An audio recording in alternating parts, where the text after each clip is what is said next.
Hey guys, it's great to see you again. In this lecture, we're going to start working on the sign-in view. It's going to be very similar to what we've done for the sign-up view. First of all, we need a connection between sign-in view controller and its sign-in button. We're going to need an IB action to log users in after the touch. Let's hold Control key, then drag to the sign-in view controller. In the pop-up window, make sure the connection is action. Then give it a name.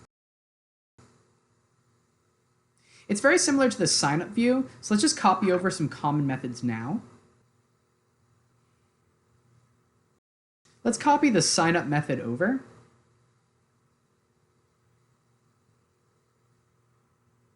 We'll copy, then paste it into the extension of the sign-in view controller. Note that we need to rename the method.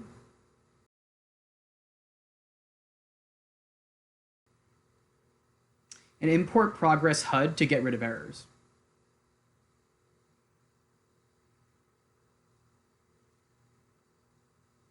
All right. Let's start building sign-in features.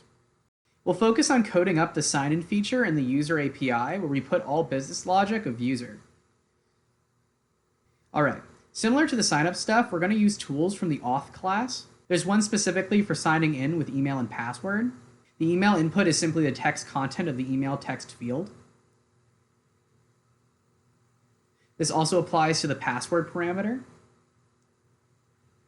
Okay, and completion is a closure in which we do whatever we like to the authenticated user or to the returned error.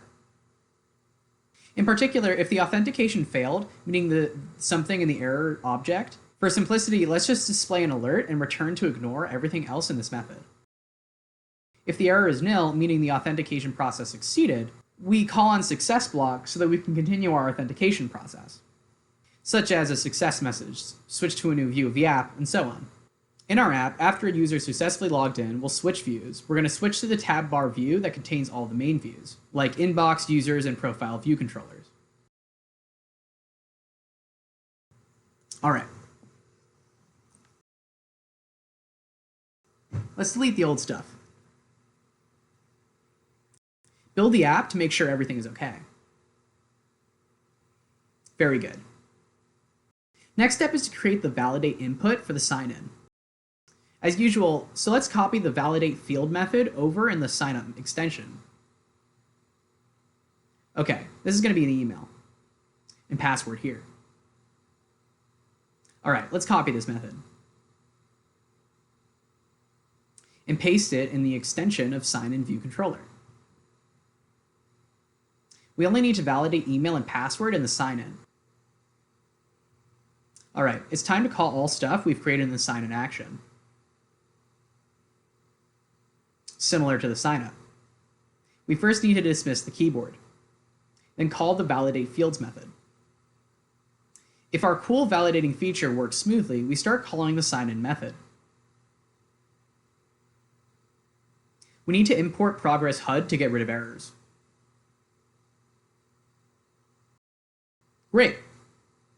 Now if the error is nil, meaning the authentication process succeeded, let's print out the authenticated user because we reckon there might be information in it. Actually, let's print out the ID of this user. It doesn't really matter what you choose to print out, actually. All right, let's check it out. Let's use an existing email we used before, like user1@gmail.com. The password is always 123456. Go back to the Firebase to make sure user1 is an existing account. Okay. Then hit sign in. Okay, good. The authentication ID was printed out to the console. Fantastic. See you then.